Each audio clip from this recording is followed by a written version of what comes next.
আজ শেখ হাসিনার বিরুদ্ধে রায়দান, ঢাকা জুড়ে কমপ্লিট শাটডাউন কর্মসূচি। কমপ্লিট শাটডাউন কর্মসূচি ঘোষণা আওয়ামী লীগের। আজ আর কিছুক্ষণের মধ্যে রায়দান। কমপ্লিট শাটডাউন প্রসঙ্গে বার্তা দিয়েছেন শেখ হাসিনা। আমাদের যে কর্মসূচি, আমি আশা করি এই কর্মসূচিও বাংলাদেশের মানুষ এটা পালন করে এই সুদখোর খুনি জঙ্গি ইনুস আর তার সাথে এই যারা দোষর তাদেরকে দেখিয়ে দেবে যে বাংলাদেশ জানে কিভাবে তাদের দাবি আদায় করতে হয়, কিভাবে বাংলাদেশ ঘুরে দাঁড়াতে পারে। আজকে আমি জানি আমার বিরুদ্ধে মামলা দিয়েছে। আপনারা জানেন যে সেই কোর্টে চিফ প্রসিকিউটর আমার বিরুদ্ধে যে সমস্ত অভিযোগ এনেছে তা সবই তো মিথ্যা।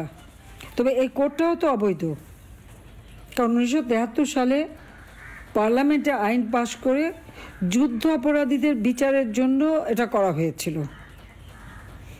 এখানে কিন্তু স্পষ্ট লেখা আছে যুদ্ধ অপরাধীদের বিচার হবে, এবং এই আইনের 11(4) অনুচ্ছেদে স্পষ্ট বলাই আছে কীভাবে এই কোর্ট গঠিত হবে, চিফ প্রসিকিউটর থেকে শুরু করে কারা কী হবে সব কিন্তু নির্দেশিকা দেওয়া আছে।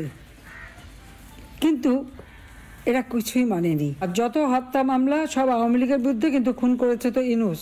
আবু সাইদের বাবা নিজেই বলে দিয়েছেন যে তার ছেলের মাথার পিছনে গুলি লেগেছে, কিন্তু সারা বিশ্ব জানে আবু সাইদ বুক পেতে দিয়ে গুলি নিয়েছে। কিন্তু তার পোস্টমর্টমে আছে তার শরীরের ভিতরে যে সমস্ত আঘাতের চিহ্ন, একটা গুলি খাওয়া মানুষের শরীরে তো ওই আঘাত হয় না কখনো। পোস্টমর্টমটা খুব ভালোভাবে যদি কেউ দেখেন দেখবেন সেখানে কি আছে।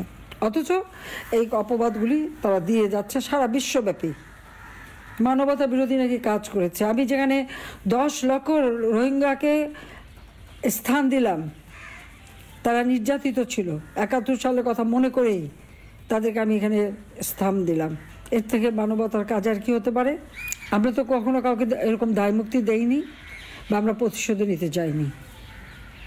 বাংলাদেশে আইনের শাসন প্রতিষ্ঠা করেছিলাম, ন্যায় বিচার প্রতিষ্ঠা করেছিলাম। গোপালগঞ্জে যেভাবে আর্মি যে গুলি করে হত্যা করেছে, এই হুকুম কে দিয়েছে? এটা তো ডক্টর ইনুসই করেছে। আর যারা নির্যাতিত তাদের বিরুদ্ধে মামলা, নির্যাতনকারীরা তারা হিরো, জুলাই হিরো। খুনি, হত্যাকারী, অগ্নিসংযোগকারী, ধ্বংসাত্মক কাজে লিপ্ত তারা হয়ে গেল জুলাই হিরো। নানা ধরনের কন্টেন্ট দেখার জন্য লাইক করুন, শেয়ার করুন আমাদের ফেসবুক পেজ, সাবস্ক্রাইব করুন আমাদের ইউটিউব চ্যানেল।